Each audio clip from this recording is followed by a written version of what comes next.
Welcome back. Today we're going somewhere I've wanted to take this show for a while, onto a super yacht in the Adriatic. My guest sailed Emerald Kaia from Dubrovnik to Venice. 6 ports, 2 overnights, a ship a lot of advisors have heard about and almost none have actually stepped onto. She came back with opinions, including some about shower pressure, which believe it or not, we are going to get to. Erika Commisso, welcome to the show. Hi, thanks so much for having me. And yeah, can't wait to share everything about the journey we just came back from. Before we get anywhere near the ship, tell everybody who you are and what you do. Yeah, so I am the owner of Journey with Erika. We have a full service travel agency, but really our specialty is in small ship cruising. So that's everything from river cruises to expedition. And also we were super excited about the Emerald yachts when you guys launched. And so it's been on our list to be able to get to sail with you just to continue to expand the portfolio for our clients. Thank you. Great. I'm so excited. Let me set the table for anybody who hasn't followed this launch. Emerald Kaia is a super yacht, 393 feet, 128 guests, 64 suites, and 92 crew. That's close to 1 crew member for every guest. She's the 3rd yacht Emerald has built. Azzurra came in 2022, Sakara came in 2023, and Kaia this year, with 2 more sisters already coming. Raya in 2027 and Zara in 2028. So this is a fleet, not an experiment. And here's the thing I want every advisor listening to hold on to. Kaia is big enough to have a real dining experience, a real spa, a real gym, the things that make a week actually comfortable. And she's small enough to tie up in the middle of Dubrovnik and walk off into Old Town. Big ships can't do the second part. Private charters can't afford the first. That gap is the whole product. And Erika just spent a week inside it. So Erika, start me at the beginning. What is Emerald Kaia and how is sailing a 128 guest super yacht different from anything else you've sold or sailed? Yeah, I mean, the Kaia was spectacular. She is not a cruise ship, so you should not be selling Emerald for cruise ships, even like luxury cruise ships. This is not. She is in a class all of her own. She is a beautiful ship. I mean, just the appointments on the ship, all of the artwork and the decor is just stunning. 3 different dining venues plus room service in your room. Multiple bars, multiple pools for 128 guests, more loungers than is needed for the amount of guests on board. The marina out back. I mean, she's big enough and stable enough that I never put my C-bands on once, despite having a couple, evening storms even. She's small enough, like you said, that you're either docking right in town or you're a cute little tender shuttle ride away from cities. The amount of crew and staff on board, I mean, it's a completely different experience. It really is. It's a super mega yacht experience and super being the, equal to luxury. So she's not, like we saw lots of yachts in the Adriatic, and they're cute and they're small, and they hold, half as many passengers, but there's no pools, there's no hot tubs, there's no, multiple bars, multiple dining venues. This was just an amazing mix of luxury and comforts, but also that small ship vibe, that got you close to everything. Yeah, I agree. That's why these are so popular, having the mix of the size and the amenities just are over the top. So let's talk about the route. Walk us through this. Dubrovnik, Split, Zadar, Opatija, Poreč, Venice. Which port stole the show for you? Oh my gosh. I mean, the itinerary was just fantastic. The port that was the most unexpected port that I loved was that Opatija. It was like Lake Como meets the French Riviera. Think historic, beautiful hotels set, mountainside overlooking the ocean. The waters were 100 shades of blue. All of these adorable beach resorts that sit, kind of just a few steps up over the water. Amazing food, amazing cocktails. There is a 6-mile boardwalk that goes right along the ocean, and we were less than a 5-minute ride to the middle of all of it. So it was an amazing town. It's something that it's only an hour's car ride actually away from Venice. So for me, getting to see Opatija was an amazing stop for the day. And we were there even very late into the evening. But it's also a great opportunity for if you have someone kind of either starting or ending their voyage in Venice, I would hop them back and put them up in one of those resorts to do some extra relaxing and pampering. That's awesome. I love the surprise of Opatija. That is great. So one thing you flagged as a major selling point was the long days in ports, which you just mentioned. Talk about what that actually looks like on board and why it matters when you're recommending this to a client. Yeah, exactly. So this itinerary and most of Emerald's itineraries do include a lot of overnights and late nights. So what that means is you don't have to get up at 5 a.m. to quickly wolf down your breakfast and be off the ship by 7 so that you can hit your excursion and then be back by 2 o'clock so that the ship can sail away. You can relax. You can have a nice breakfast on your balcony or in your stateroom. You can leisurely go ashore, about between like 8 and 10. If there were tenders running, that's when we would get to go ashore. Plenty of time to do an excursion and also explore on your own in the towns. Most of the evenings we were back on board by say, 7 or 8 p.m. if we were doing a sail away. Some of the ports were as late as midnight. And then of course in the overnights, there was no curfew. You could stay ashore the whole night, which let you really explore the destination, especially after, places like Venice and Dubrovnik, which can have a good amount of passengers coming in by other cruise ships.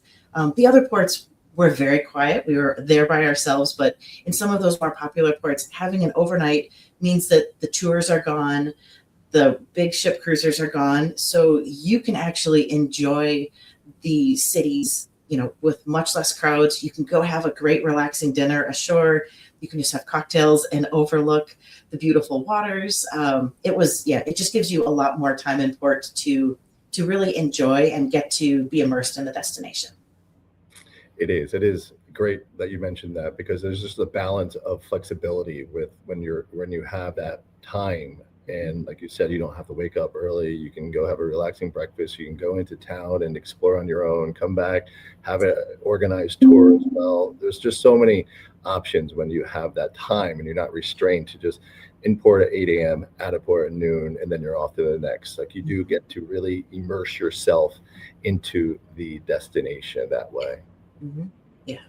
So the overnighting that you mentioned in Dubrovnik to start, overnighting in Venice to end, how much did that bookend structure add to the experience? Oh my gosh, it was awesome, because for us, and what we noticed was that the demographic on board was younger, which was really nice to have a youthful working demographic. And so as we were getting to meet people, what really attracted them to the itinerary was the idea that you still got to have time in Dubrovnik, even if you flew in the day of embarkation.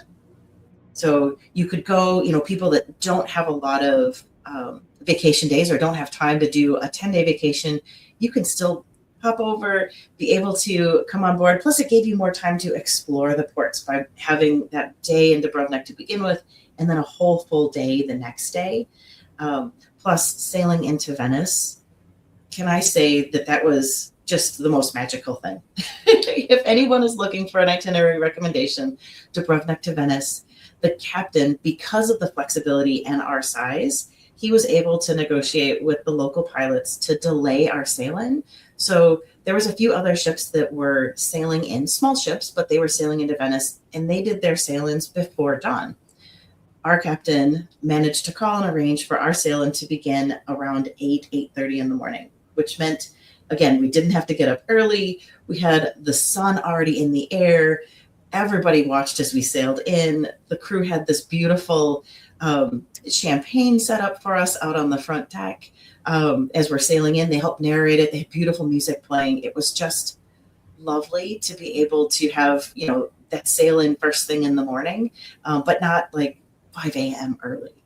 So to me, having those bookends on either side just let you explore those cities that really you can't do in an afternoon, right? You need 2 days for Venice. You need 2 days for Dubrovnik to really see everything.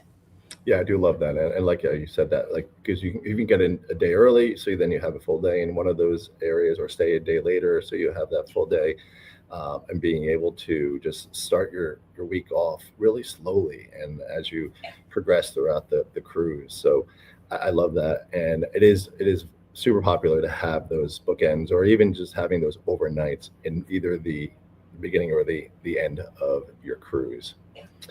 This is a good one. You told me the suites were outstanding. You specifically called out things like storage, outlet placement, shower pressure. Why do those unglamorous details matter so much to the guest experience? Yeah, and it's one of those things where I never thought I would ever send a, oh my God, your shower pressure is amazing, kind of statement. You think yacht, and I wasn't necessarily thinking of the size of the rooms, right? But the cabin size for the entry level balcony, veranda cabin was wonderful. It's definitely bigger than the average, ocean cruise ship balcony cabin. The balcony was nice and spacious. The room itself was, the bed was great. It could be configured with 2 beds or 1 with the topper, so super comfortable. There was a nice sitting area included. Tons of storage. There was storage on either side of the bed that actually made sense, where you could put things. There were plugs right there by that storage on either side of the bed. So when you're charging your phone and your watch and all of that, it can be right there, in hand's reach and on both sides. And then there was also this beautiful shelf above the bed that had a lip, so you could store things up there with more plugs. A great TV with movie selections. Not that you're watching movies when you're on board, but it was nice to see, just lots of modern, new options, not just, 10 little things to watch the thing. Lots of, cupboard space, lots of drawer space. The team on board helped show us where the luggage gets stored. So there's a secret compartment in the room where the luggage all goes. Plenty of storage. You could easily put 4 full-size suitcases in that storage. And then, yes, the bathroom was fantastic. It was, big enough where you could actually get ready in there in the morning. Great sink space, great storage above the sink space, a nice shower that you could twirl around in with a great water pressure, nice, shampoos, conditioners, lotions, that kind of thing. So I know not necessarily the glamorous things to talk about, but things that we can help make, a lot of times when we have clients that are new to cruising, they get nervous because they've seen some pictures online of, maybe big ship cruising cabins being so tiny. This was something that really, I was very impressed. There's not one thing I would change in that entire cabin. It is incredibly designed, and it's just nice having some of those comforts at home that you want storage. You want to be able to have a shower that you can turn around in, like you said. And I joke about that all the time. I'm 6'4", and I can stand in there, like put my arms up and turn 360 degrees and not hit a wall. And those are important, like it just adds to the comfort level, adds to the luxury that you're providing. And it's great because so many of your itineraries, we were on a 7-night itinerary, but you have a lot of longer itineraries, especially in the Med and the Adriatic, that are just, they're spectacular itineraries. And so clients are going to want to bring more clothes, and this is going to allow them to do it. And probably my favorite thing that I didn't put in there was the laundry basket.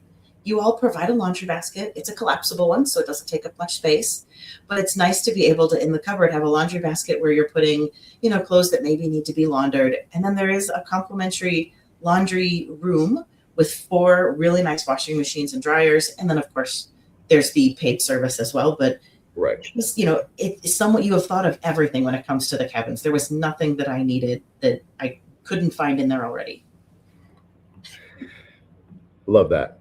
Another fun thing on our ships is the open bridge policy, and guests can visit the bridge anytime. And you went mornings, afternoons, evenings. What did you talk about with the officers, and what does that access say about the culture on board? Yeah, so we learned about the open bridge policy on the first day during the welcome. And then we also did, the team on board did a cute little ship tour just to kind of introduce everyone to the ship. So we did that, and it ended up in the bridge where the team that was on board, or that was kind of guiding that part of the afternoon, gave us an overview of, all of the monitors and things. And it was just, you immediately got this feeling that, oh, they're really friendly. We saw the captain, we saw the second officer and the third officer. You'd see them around the ship. And they were just excited to talk about their job and what it's like to, to steer and to lead this super yacht. We would go up and visit sometimes just to, hey, so what time are we going to sail into Venice tomorrow? Like, when do I need to set my alarm? Because I don't want to miss it. And so they pull the map up for you and they show you all the ports, all of the time stamps and when they're going to meet the pilot. One evening we had a huge electrical storm. And so we were, already back on board. We'd had supper. And so we stopped in to go, hey, how is this, how does this giant electrical storm that's out there, how come the ship isn't moving? Because we were really surprised because we were seeing other small boats just getting tossed around in the waves, and our ship wasn't moving. Like, we were stable as can be. And so, we chatted about, the stability features and the tonnage of the ship. And so it was great. We talked about everything from engineering to navigation and just what it was like, to be, to work on the ship. And so, yeah, it was a lot of fun. They were super open and honest. We were even up there during an emergency call to the captain. And the captain was like, no, everything's fine. It's but the anchor is moving. It's fine. It'll be, it was fine. Well, I guess that kind of leads us to this next too. And you talked about the culture of the ship and the officers, just friendliness. And when you said you talked to the crew and on board, they described the style as relaxed luxury. And you told me that's exactly the right phrase. And so in your words, what does relaxed luxury actually mean in practice? Yeah. So, and I thought the term was it was perfect by the end of the week. So to me, the luxury piece of it was, right, the beautiful appointments in the cabin. And the relaxedness was, we saw our cabin steward out and about in the corridors. We have no idea how he actually would pop in and out and get things done. But he was great. We'd see him on the ship helping us. Luxury was, the great cocktails in the two lounges. This fully stocked customized mini bar in your room, having a mini bar or having an entire bar set up out on the marina. But it's relaxed, right? There's no lines, nothing's fussy. There was a lot of kind of self-service areas. So like out in the marina, it's a full bar setup, but you can just serve yourself, right? If you need a beer, there's a cute little beer cooler out there with all the different local beers. You just serve yourself a beer. No need to wait in line. No need to put a pair of shoes on to go walk to a bar. The food itself was just fantastic all over the ship, in the main dining room, at the night market, up in the open air pool area. But everything was very relaxed. Like, you didn't have to dress up every evening. You didn't even have to put shoes on if you went to lunch. It was relaxed, and yet everything was very high standards. Yeah, I like to say this experience is Tommy Bahama meets James Bond. Mm-hmm. Right. So you got the James Bond type of ship, but you're in this Tommy Bahama, elevated, but relaxed experience. Yeah. And not sloppy, relaxed. There were, but also not fussy. So you could, there was at dinners, a lot of times the guys were in, those cute short sleeve collared button down kind of like summertime shirts. You'd see Bermuda shorts. And then there were evenings where there were people that were a little bit more dressed up because they were celebrating something special. But it was a really nice atmosphere on board.